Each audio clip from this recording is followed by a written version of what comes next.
Right, so I'm back with another episode of Top 5 Mods, a series where I showcase more than 5 mods, most of the time. The Nuka World DLC is still set to be released on August 30th. Festa also released some gameplay footage where they played around in the park for a bit. So if you're interested in seeing that, a link to that will be in the description, unless I forget. But without further ado, let's get to the mods.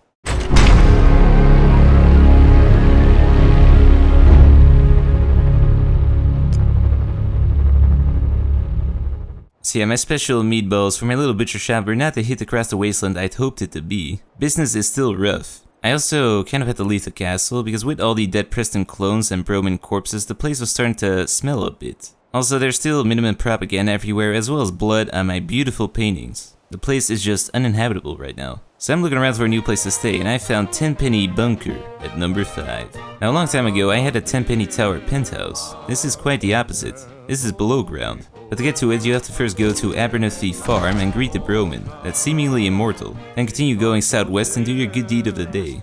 Please, help! You're not killing anyone. Says you. Jesus, they're dead. And now it's your turn. Wait, what?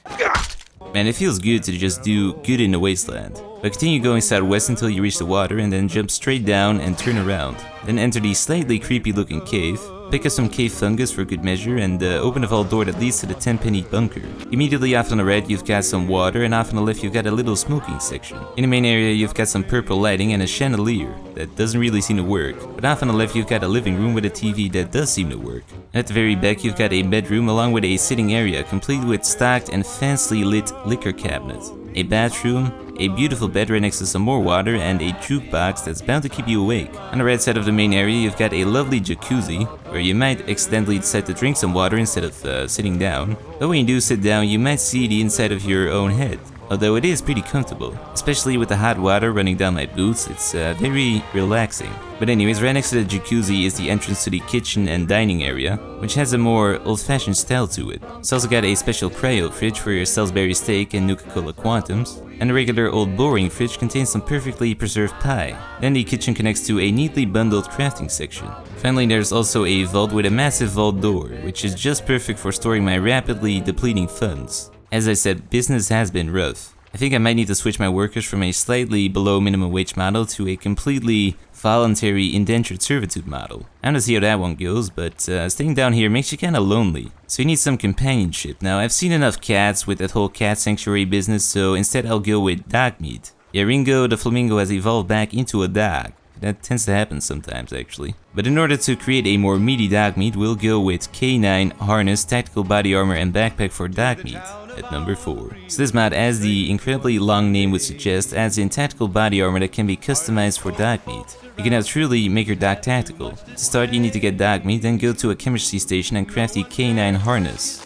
Now you can equip Dogmeat with this harness, but you can also pimp it out at an armor workshop. You can paint it in 7 additional colors. By default it's going to be olive drab, but you can also decide to go for black if you just want Dogmeat to be more tactical, blue camo for when it gets rainy, just camo, which seems to be green, desert camo for when you decide to go to the beach, light gray for style, police blue for a real K9 unit, and finally urban camo to have them fit right in with the buildings downtown. And if that wasn't good enough, you can also add side pouches to let Dogmeat carry more of your shit, or side pouches and a backpack so he can really lift his weight around. And these patches can also be painted in the additional 7 colors. If instead you want to advertise your favorite brand, there's also a whopping 12 patches available. First up you got the 4 major factions, the Brotherhood of Steel, the Institute, which comes in white and orange flavor, the Railroads, or the Minutemen. You can also add a K9 patch in dark as well as light, a New California Republic patch with 2-headed bear and all, a Rally's Ranger patch which is a mercenary group from Fallout 3, US Army patches with lore-friendly American flag or an American flag with a lot of stars,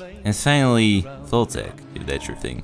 So yeah, overall this mod really allows you to pimp out Dogmeat, and you can have him carry more of your junk. The only thing I can complain about is that there seem to be some slight clipping issues with some of the patches, but that is about it. Overall a pretty fantastic mod. At number 3 this week we've got Endless Warfare. So this mod adds in the Endless Warfare Companion Controller and the Endless Warfare Spawn Controller to the A-tab on your Pip-Boy. The Companion Controller allows you to spawn in a ton of different friendly NPCs, and it also allows you to toggle their AI. So I assembled a mighty force of companions to take on the universe, but then Liberty Prime pretty much squished them all as soon as I set one step. Now well, Tactical Dogmeat is all I need anyways. The spawn controller allows you to change the weather, so you can go for rain, nuclear rain, or just an ordinary clear sky. But more importantly, the spawn controller allows you to control spawns. I mean, who would have guessed with that name? It allows you to modify spawn markers, which are the places in the vanilla game where enemies can spawn. So you can increase enemy variety on these markers, the number of enemies that spawn, the distance that they wander away from these markers, the chance of enemies actually spawning there, as well as their respawn time. There's also separate options for ghouls. You can modify their health, make it so they only spawn at night, and you can also toggle insta-kill headshots. Essentially, this mod allows you to make your trips across the wasteland a bit more action-packed. Or you can turn on the freaking apocalypse, whichever one you prefer.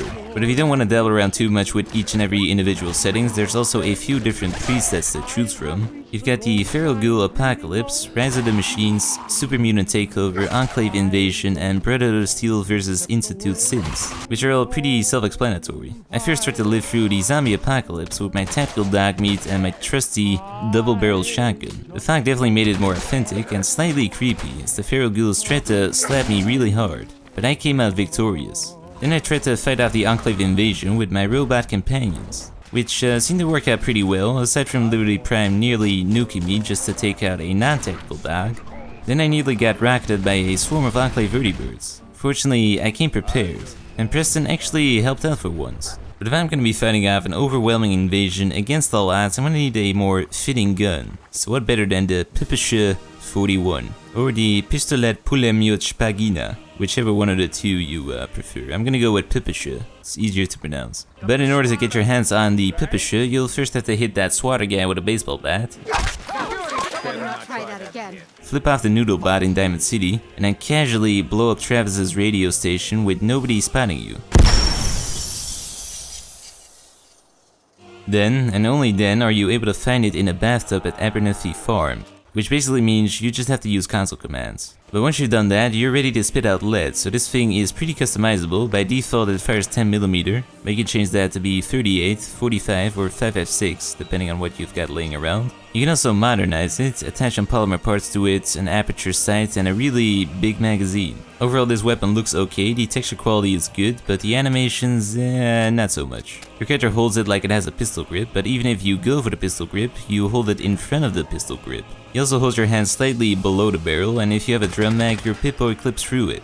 And the reloading animation only really works if you've got grab the damn mag and you go for the small magazine. Now some of these things are just limitations due to what's available in the vanilla toolbox, but my immersion has been shattered. I mean, you wouldn't think so, what's with the Broman and Preston clones everywhere, but my immersion is just straight out the window. Anyway, speaking of immersion, the Ppsh was definitely good enough to take out the Broman hit squad sent after me for some reason. Maybe it was Preston. I mean, I did put up that bounty on him that one time. But at number 1 this week we've got good old cartoons, which adds in some good old Looney Tunes cartoons to the game, which you can actually watch. Getting these is kind of a hassle though. You can acquire them as a rare loot drop on certain enemies. Alternatively, you can throw a mini fusion bomb into your gold vault, close the vault door, and by the law of infinite probabilities, in at least one universe, the gold will have been fused into the Looney Tunes holotapes. Man, the things I sacrificed for these mod showcases. That was my retirement fund right there. Just gone. So to watch your cartoons, you're gonna have to put in a bit of extra work. First, you gotta find a nice spot,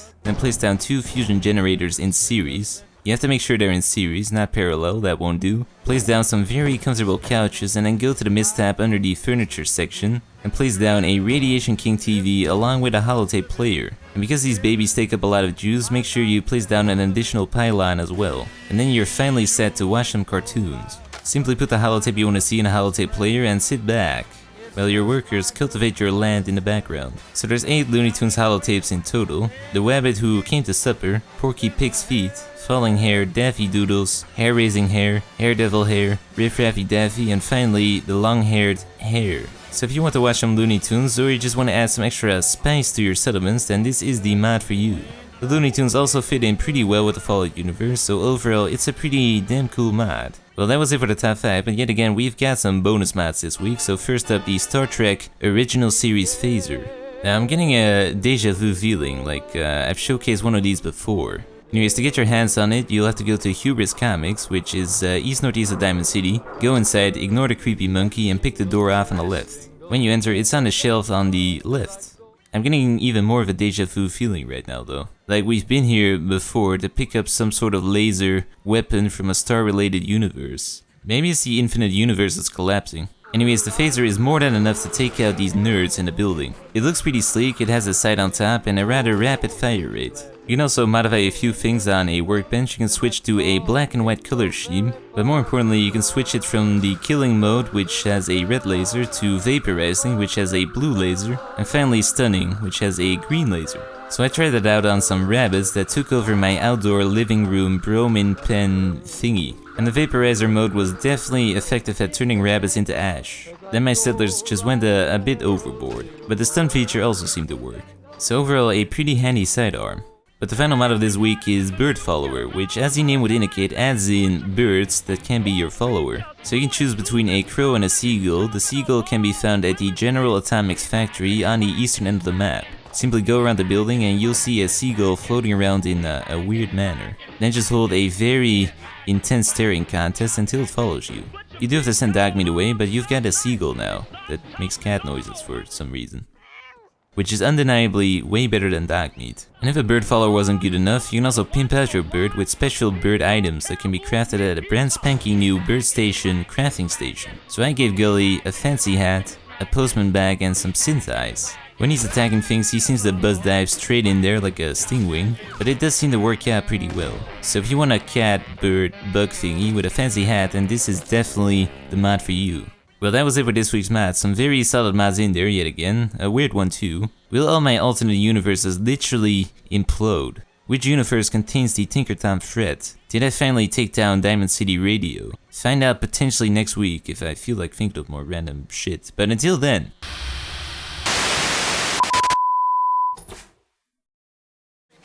So yeah, it shouldn't take too long until Nuka World is released. Now, I actually got my weeks wrong. I do have some more time. Uni only starts the week thereafter, or like straight after this, so I should have some time to play through Nuka World. So I'm probably going to be doing a playthrough, which will be uploaded to the channel. So we're gonna, explore the park, shoot a few things, drink some Nuka-Cola. It's gonna be pretty good, I think. We're gonna have a good time, shoot some Kalashnikovs too. We're gonna have a dandy time. And I'm also gonna probably do some battles with some Nuka World creatures, so there's some extra things to post on the channel. I also got this idea from using that spawn controller for like a gameplay video. So there's some things upcoming on BRT Productions, the highest quality Fallout channel available, for sure.